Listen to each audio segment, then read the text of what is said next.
El mundo es albergue de varias grandes religiones, con infinidad de facciones internas. El cristianismo es el más diverso, con varias formas de catolicismo, ortodoxia y protestantismo, y dentro de cada una existe multitud de denominaciones diferentes. El siguiente más grande es el Islam, con facciones chiitas y sunitas. Luego están el hinduismo, el budismo, el sintoísmo, el sijismo, el ateísmo y más. Muchos confiesan abiertamente tener una fe propia. Espiritual pero no religioso es una frase muy común hoy en día. Es imposible calcular con precisión la interminable proliferación de creencias en un mundo de más de 8.000 millones de seres humanos. Para cualquier persona, independientemente de su fe, surge una pregunta: ¿cómo sé que lo que yo creo es verdad? Después de todo, ¿no cree todo el mundo que lo que creen es verdad? Pero ¿cómo puede ser posible si todos creemos algo diferente? ¿Podemos todos tener razón? Esta es una pregunta que no debemos eludir. Si existe un Dios, ¿acepta Él todas las formas de creencias? ¿Podemos dictarle nosotros a Él lo que debe aceptar? Piénselo, amigo.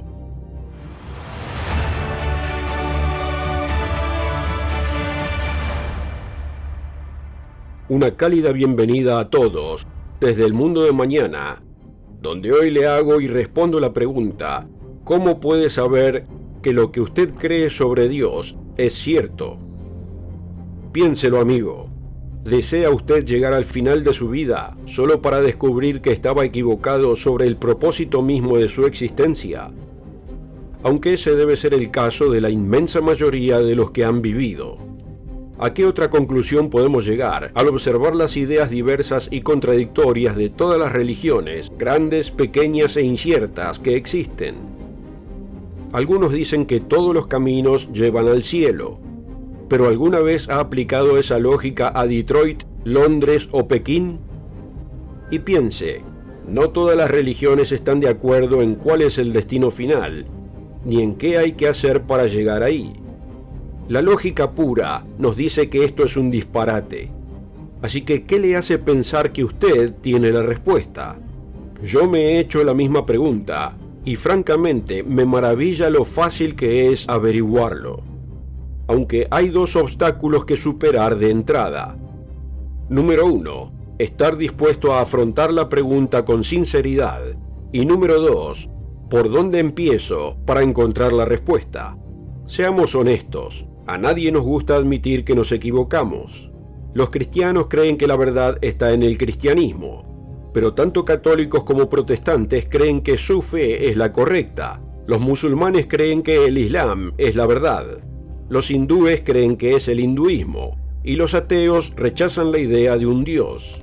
Entonces, sea cual sea su creencia, ¿qué le hace a usted tener la razón y no a los demás? ¿Ha tomado la cuestión con seriedad y objetividad y se lo ha comprobado? Porque si cuestiona sinceramente sus creencias arraigadas, quizá no le guste la respuesta.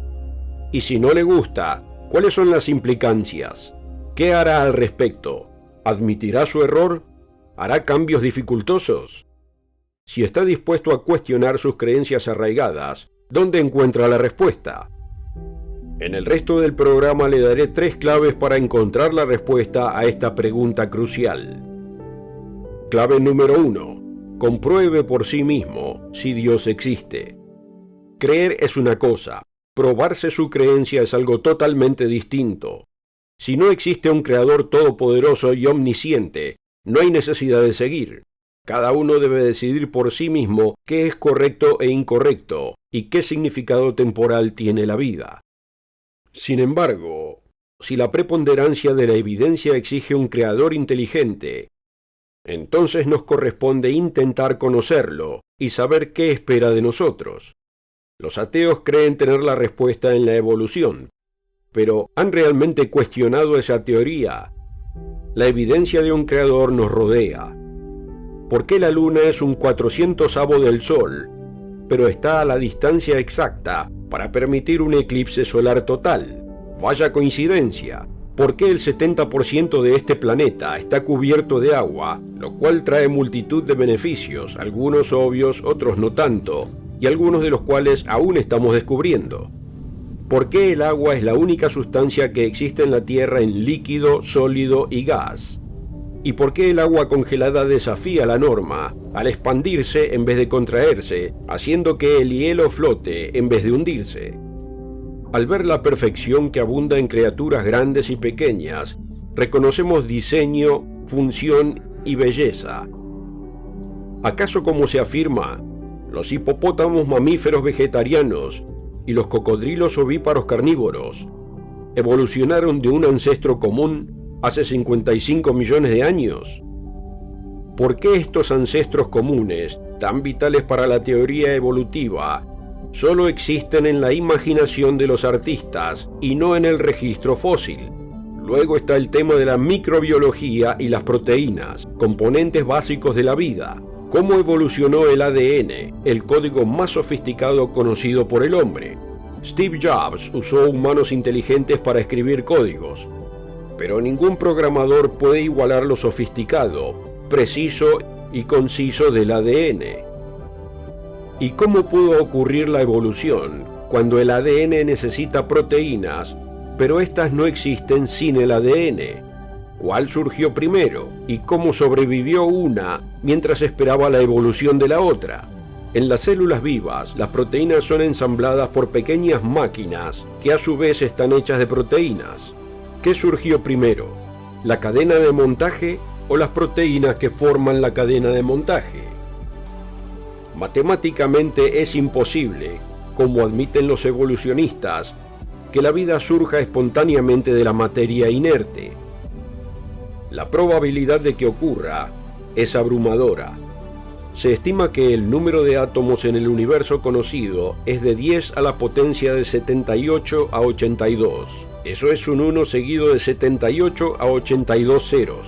Pero como explica el evolucionista Bill Bryson, la probabilidad de que una proteína típica se autoensamble es de 1 en 10 a la 260, o sea, un 1 seguido de 260 ceros.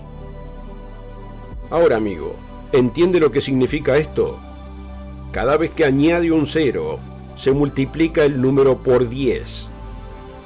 Así que la probabilidad de que un solo tipo de proteína se autoensamble es, entendámoslo bien, no solo mayor, sino literalmente billones de veces mayor que el número de átomos en el universo conocido.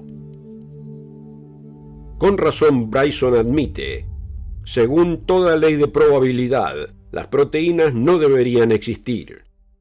Es evidente que la materia surgió en un momento dado, y no hubo tiempo para que evolucionara ni una sola célula. Clave número 1. Pruébese a sí mismo si Dios existe. La evidencia de la existencia de Dios está a la vista de cualquiera, con mente y ojos abiertos. En el segmento anterior ni siquiera he mencionado superficialmente todas las pruebas de su existencia. Incluso dejando de lado la microbiología, las pruebas de un Dios están en todas partes. Por eso el antiguo rey David declaró con acierto: el necio dice en su corazón, no hay Dios. Y el apóstol Pablo escribió estas severas palabras en Romanos 1, versículo 18. Porque la ira de Dios se revela desde el cielo contra toda impiedad e injusticia de los hombres que detienen con injusticia la verdad. Porque lo que de Dios se conoce les es manifiesto, pues Dios se lo manifestó. Porque desde la creación del mundo, sus atributos invisibles, su eterno poder y deidad, se hacen claramente visibles, siendo entendidos por medio de las cosas hechas, de modo que no tienen excusa. Si quiere saber si su sistema de creencias es correcto, debe probar la existencia de Dios. Esa es la primera clave. La segunda clave es: pruébese a sí mismo si la Biblia es la palabra de Dios. No es lógico creer que si Dios existe, tenga un propósito para la humanidad y que no nos ha dejado a oscuras respecto a cuál es ese propósito. Si es así, ¿cómo se nos ha revelado? ¿Acaso nosotros, que fuimos creados de manera tan maravillosa, estamos dejados a nuestra propia suerte sin un propósito de existencia? ¿O nos ha dado nuestro Creador un medio para revelar su propósito? El tiempo no me permite explorar todo libro sagrado, pero sí tomaré tiempo para abordar la Biblia. Un rasgo único de este asombroso libro es la profecía cumplida. Ningún otro libro predice con tanta precisión y claridad los eventos que han sucedido, los que están sucediendo y los que vendrán. Hemos abordado muchas profecías bíblicas en programas anteriores y en nuestra literatura, pero permítame enfocarme en una de las más notables, la del libro de Isaías. En ella, Dios se burla de todos los impostores. Isaías capítulo 44, versículo 24. Así dice el Señor, tu Redentor, que te formó desde el vientre. Yo soy el Señor que lo hago todo, que extiendo solo los cielos, que extiendo la tierra por mí mismo, que deshago las señales de los adivinos y enloquezco a los agoreros, que hago volver atrás a los sabios y desvanezco su sabiduría. Luego Dios proyecta hacia el futuro, después de la caída de Jerusalén y la destrucción del templo, hasta el momento en que Jerusalén y el templo serían reconstruidos. Dios entonces nombra al rey gentil, quien liberará a los judíos para que regresen a Jerusalén y reconstruyan el templo, y lo hace con 200 años de anticipación. Yo soy quien confirma la palabra de su siervo y cumple el plan de sus mensajeros. Soy quien dice a Jerusalén, serás habitada, y a las ciudades de Judá serán reedificadas. Yo levantaré sus ruinas. Soy quien dice de Ciro, él es mi pastor, él cumplirá todo mi deseo, al decir de Jerusalén, sea edificada, y del templo, sean puestos tus cimientos. El relato continúa en el siguiente capítulo, explicando que Ciro sometería a naciones y se enriquecería enormemente mediante sus conquistas, algo que la historia respalda. Yo te daré los tesoros de la oscuridad, las riquezas de los lugares secretos, para que sepas que yo soy el Señor Dios de Israel, que te llama por nombre, a causa de mi siervo Jacob, y de Israel mi escogido. Yo te llamo por tu nombre. Te doy un título de honor, aunque tú no me conoces. Sí, por medio del profeta Isaías, Dios llamó a Ciro por su nombre, y declaró lo que haría, mucho antes que naciera. Los oyentes regulares del Mundo de Mañana saben que hay muchas otras profecías específicas que se están cumpliendo ahora mismo. Jerusalén será una piedra de tropiezo para el mundo. Todas las naciones se unirán contra los judíos. El Estado judío manejaría un gran poder militar. Existirían comunicaciones instantáneas a nivel mundial al final de los tiempos. La humanidad sería capaz de destruir toda vida del planeta Tierra. Así lo dijo nuestro Salvador, el Cristo. ¿No es que todos creen que sus creencias son correctas? Pero ¿cómo puede ser que todos tengan razón cuando hay tantas ideas diferentes sobre Dios y la religión en el mundo? ¿Existe la verdad objetiva? Y de ser así, ¿cómo puede saber que usted tiene esa verdad? Hasta ahora le he dado 2 de las 3 claves necesarias para responder a esta pregunta. Clave número 1. Pruébese a sí mismo si Dios existe. Clave número 2. Pruébese a sí mismo si la Biblia es la palabra de Dios. Estas 2 claves preparan el camino para la tercera clave vital, que puede darle la certeza de que tiene la verdad, algo que elude a gran parte de la humanidad. Clave número 3. Pruébese con la Biblia lo que Jesús enseñó y cómo vivió. A primera vista la mayoría de la gente cree saberlo, pero ¿es así? El difunto doctor Roderick Meredith preguntó, si Jesús de Nazaret regresara hoy a la tierra, ¿reconocería la religión que usa su nombre?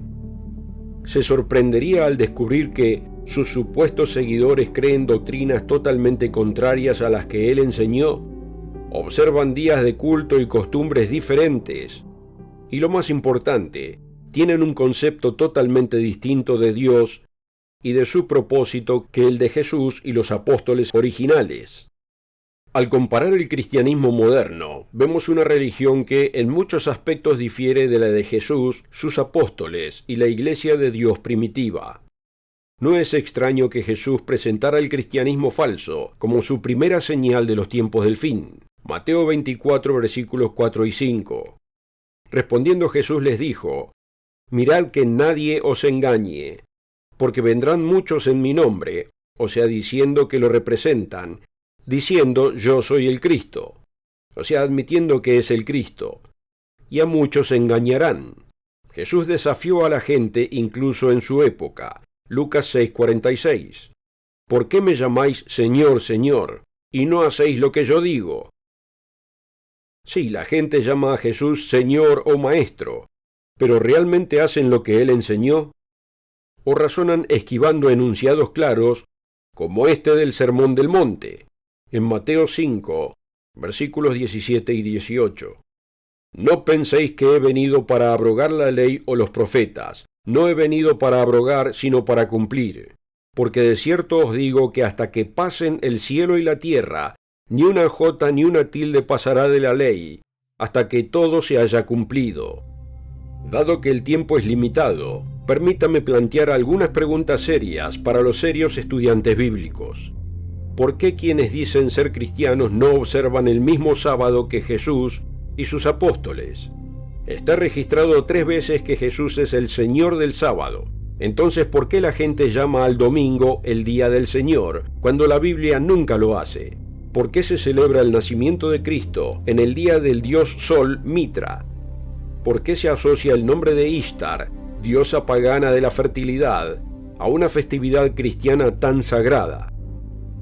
¿Por qué se celebra la Pascua con símbolos de fertilidad como huevos y conejos, algo totalmente ausente en el Nuevo Testamento? ¿Por qué se sustituyen las fiestas que Jesús y sus apóstoles celebraron por festividades de origen pagano? El hecho de haber creído en algo desde pequeños no lo convierte en verdad. Supongo que si usted ve el mundo de mañana, cree en alguna forma de cristianismo. Probablemente solo un pequeño porcentaje de nuestra audiencia se identifique como no cristiano. Por eso me he concentrado en el Dios de la Biblia. Sin embargo, eso no invalida mis 2 primeras claves para saber si lo que usted cree es cierto. Usted debe, clave número 1, comprobar por sí mismo si Dios existe. Clave número 2, comprobar por sí mismo si la Biblia es realmente la palabra de Dios. Pero cuando llegamos a la clave número 3, para alguien que se cree cristiano, se vuelven sensibles y defensivos. El orgullo se interpone. La mayoría prefiere creer que sus creencias arraigadas son correctas antes de admitir el error y cambiar. Pero se da cuenta de que Dios nos dice que Satanás ha engañado al mundo entero y el cristianismo, la religión más diversa del mundo, es la creencia más grande del mundo. Según una fuente, es estimado que el cristianismo convencional tiene más de 2.630 millones de seguidores a finales del 2024. ¿A qué forma de cristianismo se suscribe usted? Con tanta diversidad en la más grande de todas las religiones, ¿cómo pueden todas tener razón? Le sorprendería saber que según muchos eruditos, muy pocas personas hoy en día siguen al fundador del cristianismo. El respetado erudito protestante Jesse Lehman Harburg señala que el cristianismo no tardó mucho en tomar un giro equivocado. Dice, durante 50 años después de San Pablo, una cortina cuelga sobre la iglesia, a través de la cual intentamos en vano mirar, y cuando por fin se levanta alrededor del 120 después de Cristo, con los escritos de los primeros padres de la iglesia, vemos una iglesia en muchos aspectos muy diferente de la de los días de San Pedro y San Pablo. Más concretamente, el filósofo y teólogo Søren Kierkegaard escribió: el cristianismo del Nuevo Testamento simplemente no existe. Lo que hay que hacer es arrojar luz sobre una ofensa criminal contra el cristianismo, prolongada a lo largo de los siglos, perpetrada por millones con más o menos culpabilidad, mediante la cual astutamente, bajo el pretexto de perfeccionar el cristianismo, han buscado poco a poco engañar a Dios y han logrado hacer del cristianismo exactamente lo opuesto de lo que es en el Nuevo Testamento. Y como explica el reconocido historiador Will Durant, el cristianismo no destruyó al paganismo, lo adoptó. La clave número 3 es: pruebe con la Biblia lo que Jesús enseñó y cómo vivió. Toda denominación del cristianismo piensa que tiene la verdad. Pero el apóstol Juan dijo en 1 de Juan 2, versículo 4, el que dice yo le conozco y no guarda sus mandamientos, el tal es mentiroso y la verdad no está en él. Pero el que guarda su palabra, en este verdaderamente el amor de Dios se ha perfeccionado. Por esto sabemos que estamos en él. El que dice que permanece en él, debe andar como él anduvo. ¿Está usted, amigo, siguiendo los pasos de Jesús? ¿Está seguro? Espero que este video haya sido útil. Si lo encontró útil y quiere aprender más, asegúrese de pedir el folleto titulado La Biblia, Realidad o Ficción, en el enlace de la descripción o en elmundodemañana.org. Aquí en El Mundo de Mañana queremos ayudarlo a entender su mundo a través de las páginas de la Biblia. Dele me gusta, suscríbase y haga clic en la campanita para no perderse otro video. Gracias por seguirnos. Hasta la próxima.